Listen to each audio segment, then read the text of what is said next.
Alright y'all, the feds finally dropping them long-awaited pics from Diddy's mansion raid they hit up last year in Chile. It's way more messed up than we ever imagined. Turns out Diddy wasn't just reserving whole rooms in that big old house for his freaky-deaky mess, but he had some underground tunnels too, where they say little folks, kids under 18 were locked up out of their minds and forced into them nasty freak-offs against their will. Chile, with these celebs, is playing out just like Allie Carter been spilling the tea and then some. Allie been out here saying for a minute that Diddy was allegedly making these little folks sleep in their own throw up, eating that same nasty mess, and sometimes even crashing in their own doo-doo. And if that ain't bad enough, word is he'd allegedly force them to chow down on his nasty ass foul business while he's recording it and getting his kicks off. Allie been dropping these truth bombs forever, but folks only started clocking her real talk when she put up that video calling out how Diddy's victims been turned into damn internet memes instead of getting the respect and care they deserve as real deal victims. Never thinks about the victims.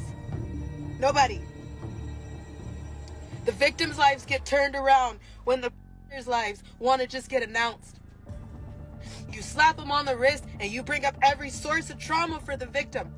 But nobody wants to stop and think about that.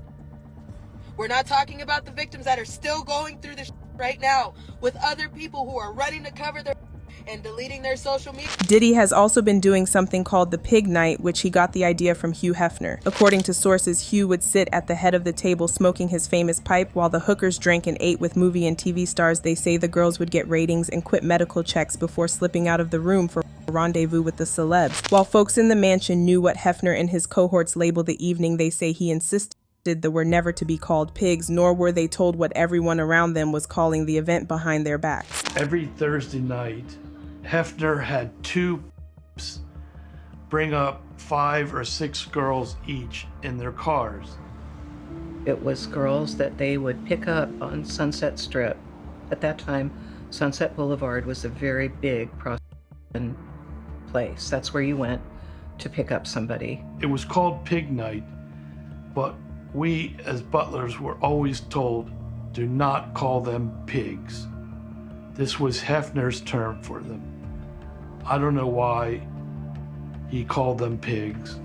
Now, like I've been saying, Allison out here swearing Diddy got his whole playbook from Hugh's nasty ways and flipped it into his own twisted little night, except with kids, y'all. And get this, they couldn't even eat nothing because Diddy and his crew allegedly didn't want them hurling from all the wild shit they was forced to get into. Word is, it hit the boys extra hard because some of Diddy's nasty ass partners was stressing about them eating too much and dropping a load right in the middle of the deed. But hold up, here's where it gets straight up bananas. Some of them same associates allegedly had a freaky-deaky poop fetish. They'd even sneak and make the boys eat stuff to mess their stomachs up on purpose, just so they'd end up with the runs and let loose during the action. When I went, they tried to feed us, and I remember it because when Pig you night. have to do Say what? orders, jobs like that, you don't eat. You're not allowed to eat. You actually have to starve yourself, because when you have to do those type of jobs, you can't eat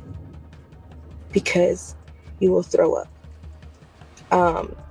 Really? If you are doing, or if you are a guy doing it, you will shit everywhere. Oh boy. When this happens, your parents will get mad at you.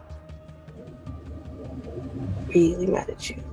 And if that is a fetish for someone, they use that to their advantage. So if you throw up on someone, you will have to eat it. If you shit on someone, you will have to lay in it. There are celebrities that are a constant visit. Allison didn't stop there though. She went full on pointing fingers at Tyra Banks, Megan Fox, and even Steve Harvey, saying they was part of the celeb squad behind all this trauma. She claiming that's why they all started jetting out of the US real quick, hopping to countries with no extradition deals soon as Diddy got exposed, trying to dodge the heat in case their names came up too. They was basically pulling a Russell Simmons giving the cops the slip. We're not talking about the victims that are still going through the right now with other people who are running to cover and deleting their social medias. Pink, Megan Fox, Tyra Banks, Steve Harvey. Why you running? Now, y'all might be sitting there like, why folks just up and believe in this chick out of nowhere? Well, y'all, if you think back, that's the same damn thing we all said about Jaguar Wright too, didn't we? And then, boom, it turned out sis wasn't capping at all. Every wild thing she spilled about Diddy ended up being straight facts. And here's the kicker. Allison started running her mouth just a few weeks after Jaguar first popped off with her crazy allegations, putting the whole industry on blast. But hold up, cause shit gets even wilder from here. Turns out the stuff the feds dug up at Diddy's crib during that raid last year, it lined up perfect with what Allie been saying went down at them nasty ass parties. Y'all might recall back when the raid hit, they was reporting that the feds found freak-off supplies including narcotics and more than 1,000 bottles of baby oils and lubricant, as well as an underground tunnel connecting to the Playboy mansion. According to his indictment, Diddy arranged directed baited during these frick-offs, which he was able to arrange with the assistance of members and associates of the Combs enterprise. They transported commercial across state lines, and internationally freak-offs occurred regularly, sometimes lasted multiple days and often involved multiple workers during freak-offs. Diddy distributed a variety of controlled substances to victims in part to keep the victims obedient and compliant without the victims' knowledge. Diddy secretly recorded videos of them participating in activities with escorts after these freak-off events. Both Diddy and the victims usually received IV fluids to recover from the physical strain abuse, according to the indictment. And Chile, just when you thought this mess couldn't get any nastier, one of them messy-ass YouTubers found a way to creep up into Diddy's abandoned freak-off spot. They scoped out all them tunnels and them freaky rooms. And guess what? Them rooms had the exact same furniture and decor Allie been talking about. The whole damn place was drenched in red, looking all kinds of demonic. Just peeping the video, you could feel the filthy vibes, like some real dirty shit went down in there at some point, no cap. So right then and there, it's case closed, hands down. Like, I literally thought I was entering a dungeon seeing this. Little did I know I would walk into such a sick room. Like I said before, guys, sorry for like the little bit of the darker room, but there's nothing I can do. There's no lights. The lights are being covered by this, and it doesn't reflect any, so my camera light's just not doing anything. So hands down, immediately, that's one of the craziest things I've ever seen in an abandoned house, is that back room right there. Alright, let's keep going. There's even caution tape here. I wonder what happened. What I want to do is go ahead and make my way back over to this huge pool. So look, here's the windows I was just showing you guys when we were underground. So I'm just walking around the pool right now, as you guys can tell.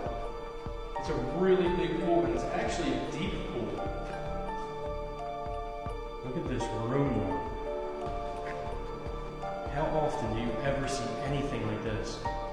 Even a full diving board, which looks like you probably even hit your head on. But hold up, because the tea gets even juicier from here. This dude on TikTok named K-Do, who's out here claiming he's R. Kelly's estranged son, popped up spilling all the tea.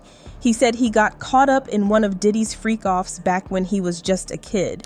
Apparently, he was tight with Diddy's son, Christian Combs, back in the day. One time, he rolled up to their house to kick it like usual, and bam, he accidentally stumbled right into one of them freak-offs in full swing. He say Diddy peeped him and forced him to watch two dudes getting it on, then had the nerve to ask him if he was feeling what he saw.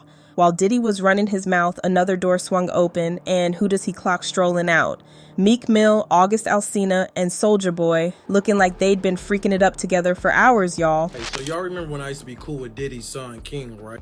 It's crazy to see what I see he getting locked up for, and to see all that shit that they posting right now, because it's certain shit I seen firsthand experience. So boom. When I was like 13 years old, my mom moved me and my brothers them from Chicago to LA, right? And she had us going to a private school because of who our dad is. I'm not gonna say who our dad is up on here, but yeah. So boom, we at the private school or whatever, and that's where I met King at, Diddy's son. So just like any regular you get cool, like y'all got the same interests, y'all got the same shit that's going on, boom. That's that. So after we get cool for a minute type shit, I started going over his crib. Like, and at the time, it was just his mom type shit. Like, we was going to his mom crib. But I guess Diddy and his mom, well, like his dad and his mom, like, stayed in the same area at the time. Getting really to the point to where we were supposed to be going to. So it was like, already done spent the night at his mom's house type shit. So it was one night where we spent the night at his dad's house. So we at Diddy house. So at this time I'm like 15 years old, right? So we there type shit, and as we there, like, this is a big ass house. I never been in a house this damn big, like as big as fuck type shit. It's all type of shit, different type of doors, different type of rooms. Like, I'm just like, damn, this motherfucker got all this shit going on type shit. So we in the basement type shit, like he got this theater and shit down there. So we down there, it's like me, King, and like 3 other motherfuckers type shit. It's like Jordan Woods' little sister, everybody. We all down there just watching movies and shit. So I'll go upstairs real quick because I need to piss. So when I go upstairs to go pee and shit, I'm thinking I'm going into the bathroom the whole time. I'm going into like a whole nother room. So when I go in this room, the shit I'm seeing, I don't know. At that age, I didn't really know what I was seeing type shit. But to know what I'm seeing now, like being grown, it's like, oh yeah, the shit they saying, yeah. Alright, so nothing went on that night type shit. Like, that's just what I seen type shit. Like, first thing, boom. So then, like, 2 weeks later type shit. Oh, I had Diddy number type shit because I was like my homie dad. Like, he'll call and looking for him type shit, so you have his number. So boom, I had his number and shit like that. So he ended up texting talking about is you supposed to be sliding for the Taco Tuesday we finna be having. So I'm like, shit, like, you know, like, it's regular shit. Like, this my homie dad. So like, yeah, shit, I'ma slide. You know, I text back, let him know that. So then I text King right fast. I'm like, yo, you at the crib? I'm finna pull up for the Taco Tuesday night shit. So he like, what you mean? I'm in Miami right now. So I'm like, damn, like, his dad being cool. Like, he just invited me type shit. Like, you know, to come, like, while his son gone type shit. Like, you know, like, you know. I'm finna put, like, the shit in part 2 because, like, I ended up. So the room I walk in, at first it's dark. It's like a dark room. So I walk up in the room and I turn on the light real quick. And when I turn on the light, like, I just see all this weird ass shit, like shit, like toys, all type of shit, like 50 Shades of Grey type shit. So I obviously, like, you know, instantly peep, this is not the bathroom. Like, let me shut this door. So I get up out of it and shut it. As I shut it, Diddy already in the hallway. So he said to me, what you doing? And I let him know, like, oh shit, like, I just went to the wrong door. I'm trying to get to the bathroom. And then he was like, you been standing there for a minute. You must like what you see. So I'm like kind of confused, like, what the, like, you know, like, I'm like, what the. He was like, you must like what you see, like how I said. And so what stopped that conversation was the door in the back had opened, like a couple doors down had opened. So the couple doors down had opened, and next thing you know, you see Meek Mill walking out, August Alsina, and Soulja Boy. They all walking out this room. And so I'm like, you know, that just switched my mind from everything. I'm like, what the like, Soulja Boy in this, what the So I'm not thinking anything of it type shit. I'm just thinking like, damn, like, this Diddy got everybody here. Like, how do he got everybody here? Like, everybody's here. Like, everybody's here. And then what's crazy to see is how Soulja Boy just made that video talking about, oh, Diddy wouldn't have ever been able to do shit to me like that. But you was there though. I don't know. You was there. Like, I don't know. I don't know if he low-key was like on some like, let me just say this shit before I start saying shit about me being there. But you was there, my dude. Like, you ain't got a front. So I wasn't really saying nothing like that. So it go past like a good lit 30 minutes. I go to the pool, whoop, whoop, everybody around there. After that, I'm like, you know what, let me go back up in the crib real quick. Like, let me go ahead and dry up. Because I was swimming too type shit. I'm like, let me go ahead and dry up. I'm ready to go home. I'm drunk as hell type shit. So listen up, because it's clear as day a whole lot of wild shit was popping off in Diddy's crib, and the cops about to peel back every damn layer of it. What's even crazier, this trial's kicking off in just a few days, and we know we about to get all the juicy inside scoop on this nasty criminal empire and every shady thing he been up to. Let's see how the fans gon' wild out reacting to this hot mess. I believe everything she said. I pray every last one of them celebrities and their children involved go to jail for life. Where are the children? No more to be said. If I was the judge on his his case, he will not be able to appeal the charges and he would not see daylight again. And that's the bottom line. When a person began to tamper with the little ones, I have no remorse for that individual. Now hold up, I want to hear what y'all think. What's popping in your head about Allison Carter calling Diddy out for all this nasty mess? And how you holding up with this trial coming up quick? You think we about to get the full scoop on every shady thing he been pulling behind the scenes? Drop your thoughts down in the comments below because I need to know. Oh, and don't sleep. Click right here to peep this other messy ass video while you at it.